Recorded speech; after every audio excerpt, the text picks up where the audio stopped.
Hello, good evening, नमस्कार। स्वागत है आपका हमारे यूट्यूब चैनल पर हिंदी की क्लास में। ये जो हिंदी की क्लास है ये रोज़, जैसा कि आपको पता है, रोज़ रात्रि 8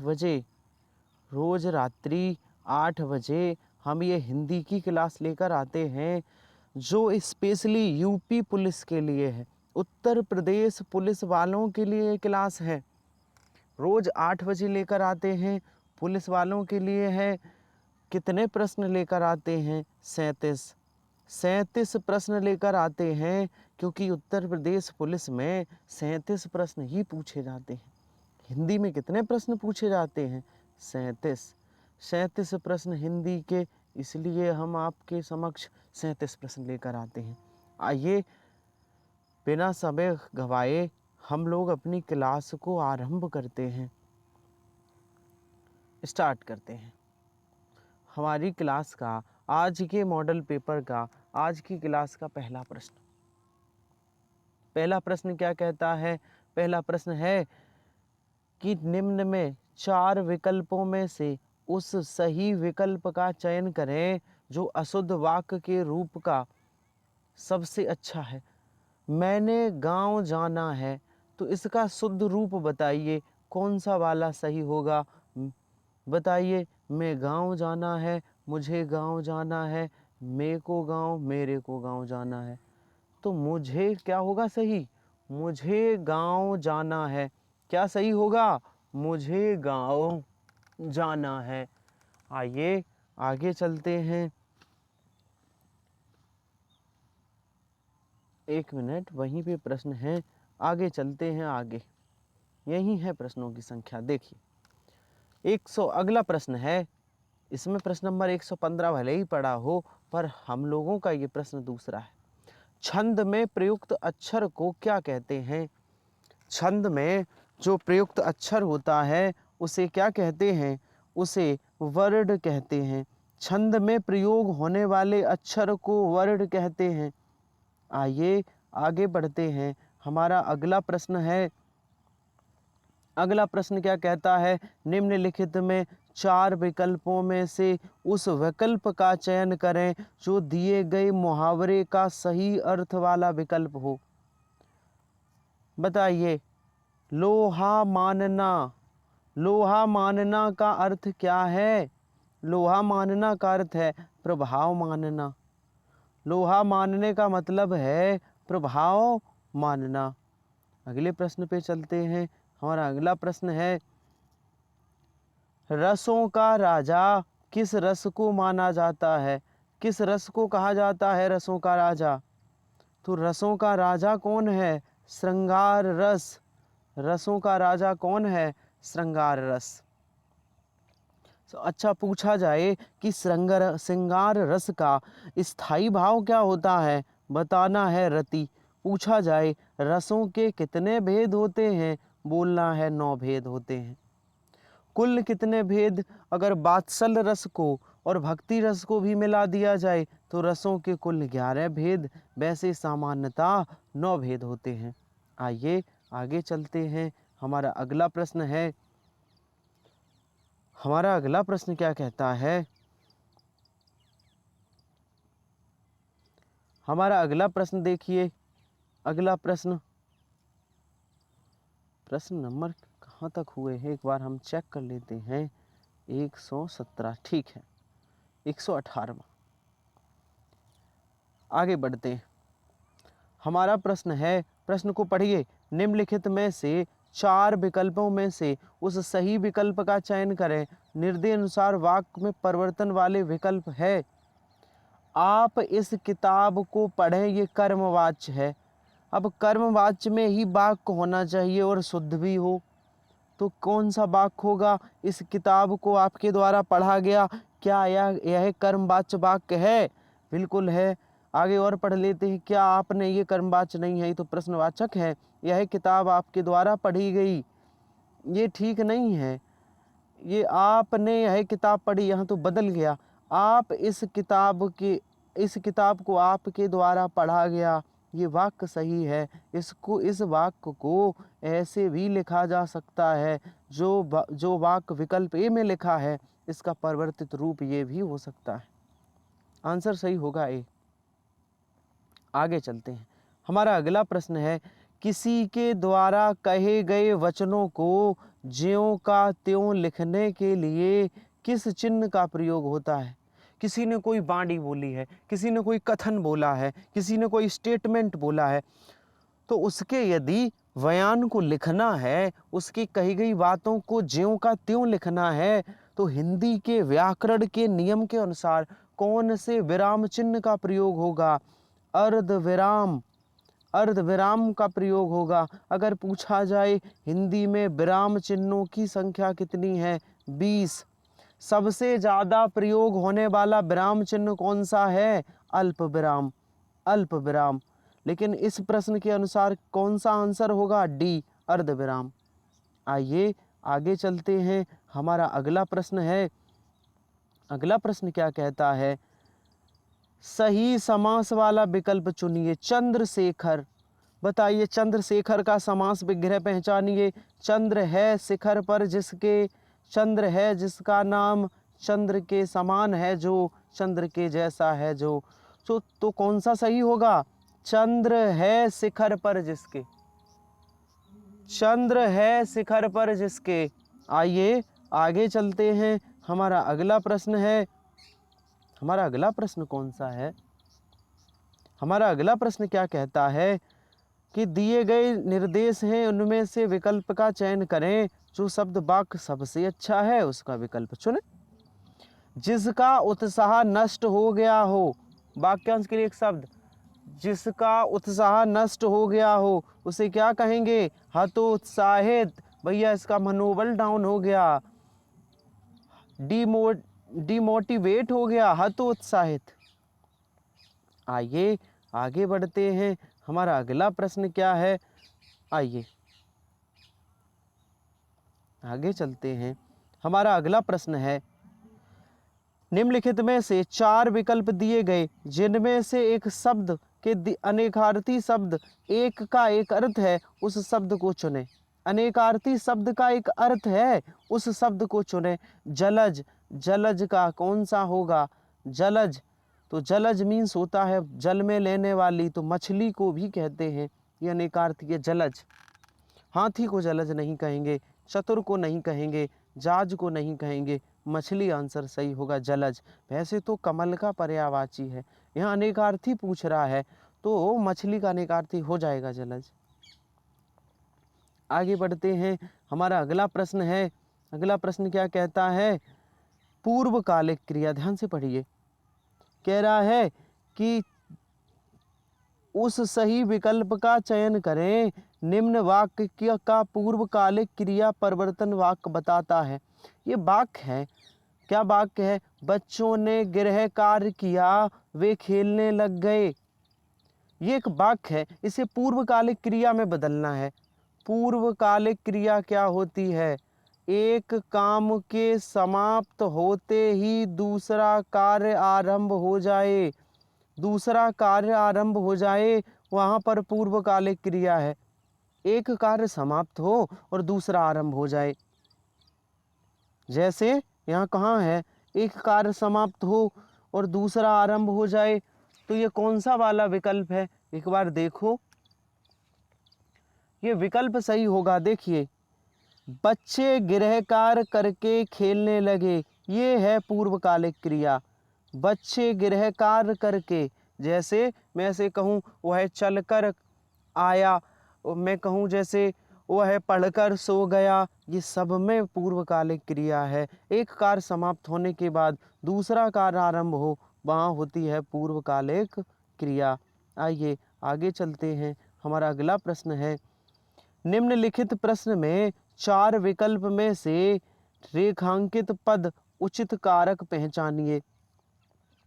हे प्रभु रक्षा कीजिए, ये क्या है?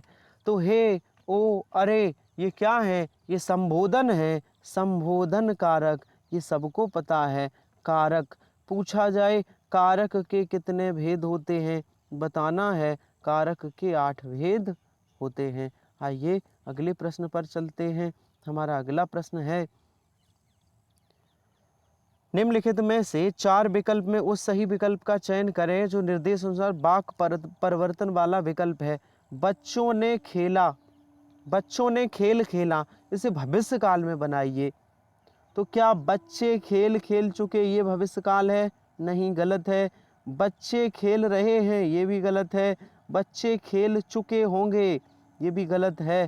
देखो, ये भी भविष्य काल में है। आप सोचोगे और कहोगे बच्चे खेल खेलेंगे, ये भी भविष्य काल में, तो यहाँ तो दोनों सही नहीं, ये ऊपर वाला गलत है, ये डी सही होगा। अब कैसे होगा? देखो, बच्चे ने खेल खेला, तो ये कौन सा है? सामान्य भूतकाल। अब सामान्य भूतकाल को जब बदलेंगे तो सामान्य भविष्य में ही बदलेगा, इसमें नहीं। तो ये सामान्य भविष्य का वाक्य है, बच्चे खेल खेलेंगे। अगर कहीं सामान्य वर्तमान का होता तो उसे भूत में बदलना होता, तो सामान्य वर्तमान वाले वाक्य को सामान्य भूत में ही बदला जाता, ये याद रखिएगा। आइए अगले प्रश्न पर चलते हैं। हमारा अगला प्रश्न क्या कहता है, आइए देखते हैं। हमारा अगला प्रश्न कहता है कि उस विकल्प का चयन करें जो दिए गए शब्दों का सही स्त्रीलिंग बताता हो। अच्छा, स्त्रीलिंग बताना है। राजपूत का स्त्रीलिंग क्या होगा? राजपूत का होता है राजपूतानी, राजपूतानी। जैसे और भी स्त्रीलिंग है, यहाँ पे व्याख्या दी गई है, मैं आपको समझा दूं। जैसे राजपूत का राजपूतानी, ठाकुर का ठकुरानी, सेठ का सेठानी, देवर का देवरानी। इनको थोड़ा ध्यान में रखिएगा, महत्वपूर्ण है एग्जाम की दृष्टि से। आइए अगले प्रश्न पर चलते हैं। हमारा अगला प्रश्न है, निम्नलिखित में 4 दिए गए जिनमें से उस विकल्प का चयन करें जो दिए गए शब्द का सही स्त्रीलिंग शब्द है। तपसी का स्त्रीलिंग बताना है, बताइए इसका स्त्रीलिंग क्या होगा?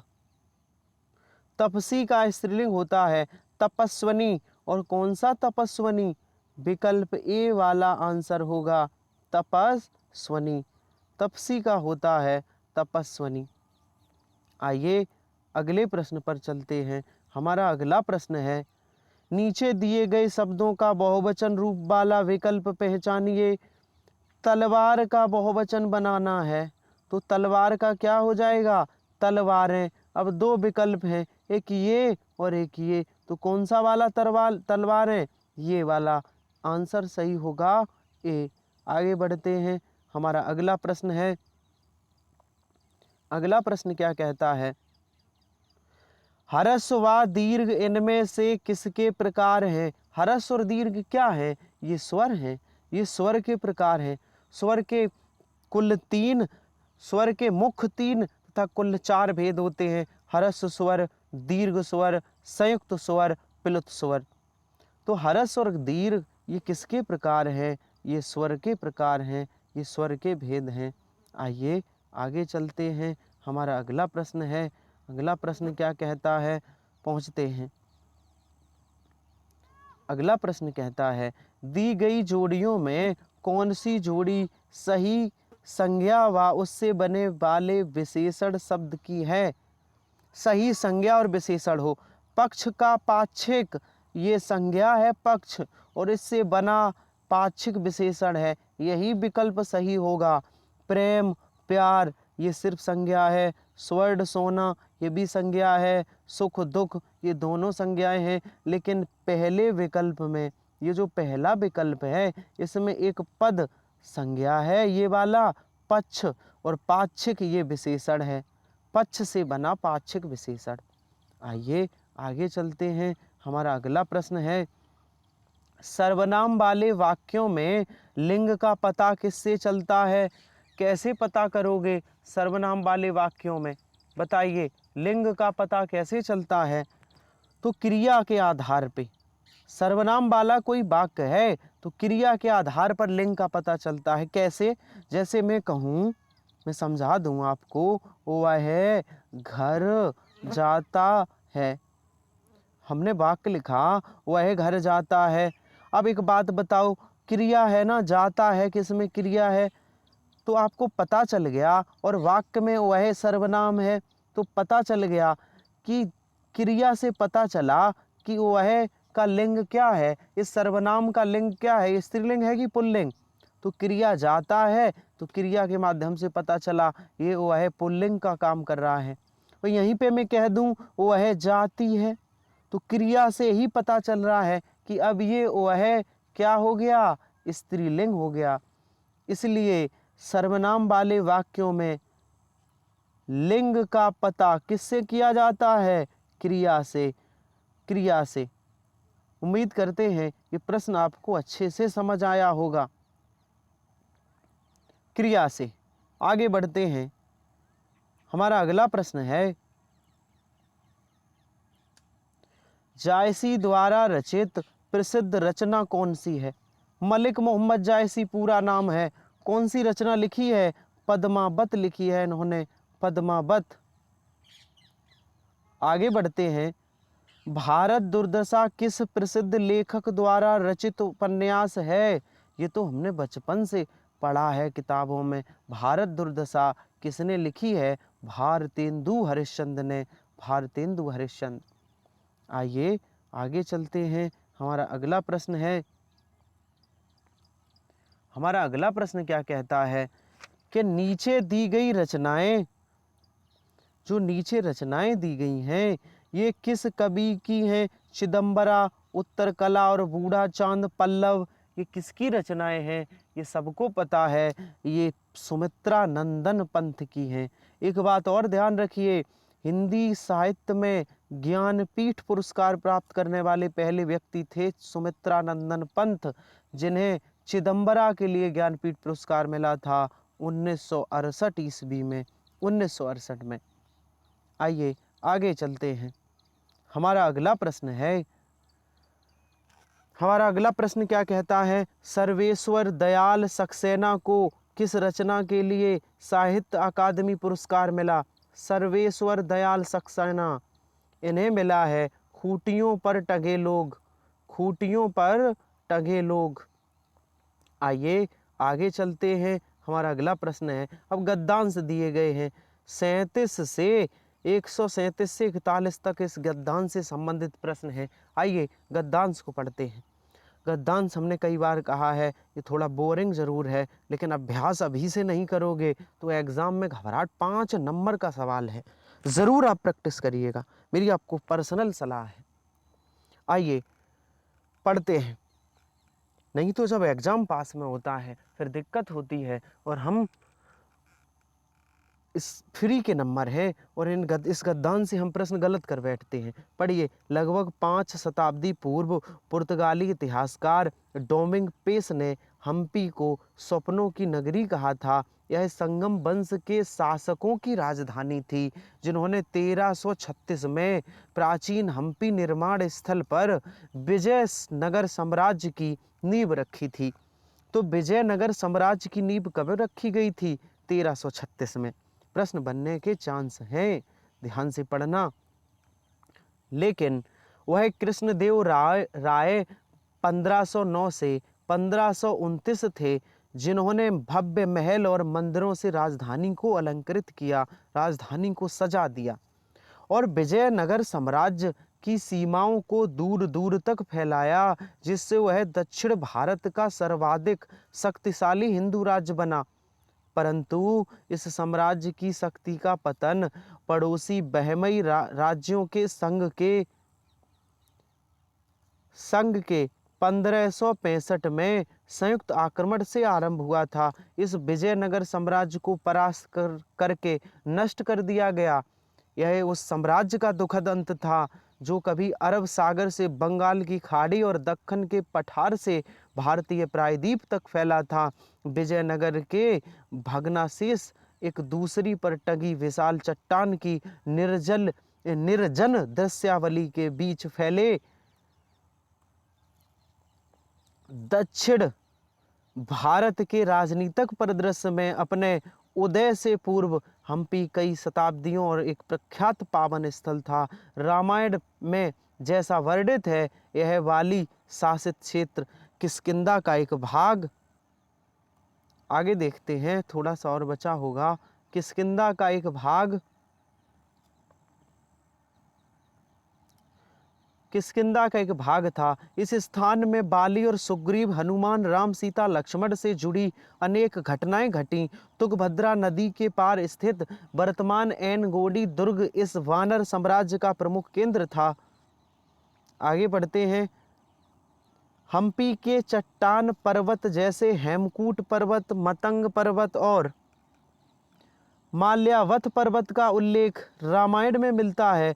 तुंगभद्रा का प्राचीन नाम और पार्वती का नाम पंपा है, जिसने विरूपाक्ष रूपी शिव से विवाह किया था। इसी नाम पर इस नगरी का नाम पड़ा है। कितनी इंटरेस्टिंग कहानी है, कितनी अच्छी बात आपको इस गद्यांश के माध्यम से बताई गई है। देखिए, गद्यांश का अभ्यास करने के दो फायदे, एक तो आपके 5 नंबर क्लियर तो होंगे, दूसरी बात अगर वह गद्यांश इतिहास से संबंधित है, राजनीति से संबंधित है, अर्थशास्त्र से संबंधित है, तो आपको सीखने को मिलेगा, आपकी जीके भी अच्छी होगी। गद्यांश जरूर पढ़ा करिए, जल्दबाजी में मत रहा करिए। अभी पेपर नहीं है तो आप पढ़िए, अभ्यास करिए। किष्किंधा का भाग किसके शासन का हिस्सा था? गद्यांश से संबंधित प्रश्न को सॉल्व करिए जल्दी से। किष्किंधा का भाग किसके शासन का हिस्सा था? बाली का। ये बाली जो थे उनका हिस्सा था। आगे चलते हैं। हमारा अगला प्रश्न है, किसने हम्पी को स्वप्नों की नगरी कहा था? किसने कहा था कि हम्पी स्वप्नों की नगरी है? तो ये कहा था पुर्तगाली इतिहासकार डोमिंग पेस ने। पुर्तगाली इतिहासकार डोमिंग पेस ने। आइए आगे बढ़ते हैं। हमारा अगला प्रश्न है, हम्पी साम्राज्य की शक्ति का पतन कैसे हुआ? हम्पी साम्राज्य की शक्ति का पतन हुआ जब संयुक्त आक्रमण किया गया विजयनगर साम्राज्य पर, तब हुआ था। आइए आगे बढ़ते हैं। हमारा अगला प्रश्न है, विजयनगर साम्राज्य के भग्नाशेष कैसी दृश्यावली के बीच फैले हैं? भग्नाशेष कैसी दृश्यावली के बीच फैले हैं? जनशून्य के बीच फैले हैं। ये सभी बातें गद्यांश में दी गई हैं, आप इनको बार बार देखिए। आगे पढ़ते हैं। अगला प्रश्न है, आगे देखिए हमारा, विरूपाक्ष का समानार्थी शब्द पहचानिए। विरूपाक्ष का समानार्थी शब्द क्या है बताइए। ये भी प्रश्न शायद गद्यांश से संबंधित है। हाँ बिल्कुल है। तो विरूपाक्ष का क्या है? विलक्षण नेत्रों वाला। विलक्षण नेत्रों वालों को विरूपाक्ष कहते हैं। आइए आगे चलते हैं। हमारा अगला प्रश्न है, अब कुछ ही प्रश्न और बचे हैं, आपकी क्लास समाप्त होगी थोड़ी देर बाद। देखते हैं। निम्नलिखित प्रश्न में 4 विकल्प हैं, उस विकल्प का चयन करें जो दिए गए पद के उचित अलंकार का रूप में सबसे अच्छा विकल्प है। अलंकार बताइए। काली घटा का घमंड घटा कौन सा अलंकार है? काली घटा का घमंड घटा।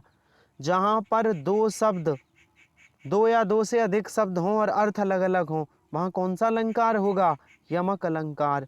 काली घटा, एक घटा मीन्स है बादल, काले बादल, काली घटा। और एक घटा मीन्स है, घटा मीन्स होता है कम होना, कम। तो काले बादल का घमंड कम हुआ। एक घटा मीन्स बादल है, एक घटा मीन्स कम है। काली घटा का घमंड घटा, काली घटा का घमंड घटा। आगे चलते हैं। हमारा अगला प्रश्न है, हमारा अगला प्रश्न क्या है? दरवाजे के बाहर, ये क्या है? उस सही विकल्प का चयन करें जो रेखांकित शब्दों के सही अव्यय के भेद हों।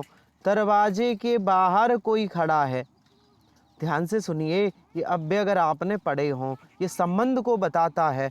जब जब संज्ञा के बाद ऐसे शब्द आते हैं तो ये संबंध को बताता है, और ये संबंध बोधक अव्यय कहलाता है। संबंध बोधक। देखिए मैं व्याख्या भी आपको इसकी पढ़ा देता हूँ। जो अव्यय किसी संज्ञा के बाद आकर उस संज्ञा का संबंध वाक्य के दूसरे शब्द से दिखाते हैं, उसे संबंध बोधक अव्यय कहते हैं। आगे चलते हैं। हमारा अगला प्रश्न है, उस विकल्प का चयन करें जो दिए गए शब्द का सही समान अर्थ वाला हो। अच्छा, समान अर्थ बताता हो, कहने का तात्पर्य पर्यायवाची पूछा गया है। नाश, नाश का समान अर्थ, नाश मीन्स क्या होता है? तबाही। नाश का अर्थ क्या होगा? तबाही। आइए अगले प्रश्न पर चलते हैं। हमारा अगला प्रश्न है, उपसर्ग शब्द के में लगते हैं। हमने कल भी बताया था, उपसर्ग शब्द के कहाँ लगते हैं? आरंभ में। और प्रत्यय कहाँ लगते हैं? प्रत्यय शब्द के अंत में आते हैं, प्रत्यय शब्द के अंत में। आइए हम लोग आगे चलते हैं। हमारा अगला प्रश्न है, निम्नलिखित में से 4 विकल्पों में से उस विकल्प का चयन करें जो प्रत्यय से नहीं बना। प्रत्यय से नहीं बना, प्रत्यय पीछे लगता है। देखिए इसमें प्रत्यय है, ये बना है, इसमें आहट प्रत्यय है, चांदनी ई प्रत्यय है, खटास आस प्रत्यय है, लेकिन बखूबी में कोई प्रत्यय नहीं है। बखूबी, इसका आंसर सही होगा डी, बखूबी में कोई प्रत्यय नहीं है। आइए आगे चलते हैं। 2-3 प्रश्न और बचे हैं हमारे आज की क्लास के। बताइए क्या पूछा गया है कि दिए गए शब्द का तद्भव रूप बताना है। कपोत का तद्भव क्या होगा? कपोत का तद्भव क्या होगा? कबूतर। कपोत का तद्भव शब्द कबूतर होता है। आइए आगे चलते हैं। हमारा अगला प्रश्न है, निम्नलिखित में 4 विकल्प दिए गए हैं, सही अर्थ वाला शब्द बताइए। संयोग, विपरीत, 4 विकल्प दिए गए हैं, विपरीत अर्थक बनाना है। विलोम शब्द, संयोग का विलोम क्या होगा? संयोग का विलोम क्या होगा? इसका विलोम होगा वियोग, वियोग। आइए आगे चलते हैं। हमारा अगला प्रश्न है, इसके बाद एक और प्रश्न है और हमारी क्लास समाप्त होगी। उल्लास का संधि विच्छेद बताना है। तो उल्लास का संधि विच्छेद क्या होगा? उत प्लस लास। इसमें कौन सी संधि है? इसमें व्यंजन संधि है, इसमें व्यंजन। और आज की क्लास का हमारा आखिरी प्रश्न है, आइए इसे करते हैं।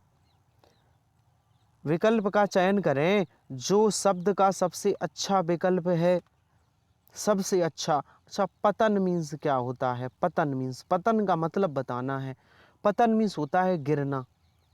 मतलब किसी का कहते हैं ना, किसी का पतन हो गया, उसका बिल्कुल पतन हो गया, वह खत्म हो गया, गिर गया, नाश हो गया उसका। तो पतन का अर्थ होता है गिरना। तो आज की हमारी क्लास आपको कैसी लगी? कमेंट बॉक्स में ज़रूर बताएं। और ये भी बताएं कि आज जो 37 प्रश्न आपने किए, उस 37 में कितने प्रश्न आपके सही हुए, ये कमेंट बॉक्स में ज़रूर लिखें। बेहतरीन प्रश्नों के लिए आप हमारे यूट्यूब चैनल से जुड़िए। ये हमारी जो हिंदी यूपी पुलिस के लिए स्पेशल जो क्लास होती है वो रात्रि 8 बजे होती है। आप सभी आइए और हमारे यूट्यूब चैनल से जुड़िए। आज के लिए इतना ही, मिलते हैं कल इसी समय, तब तक के लिए धन्यवाद।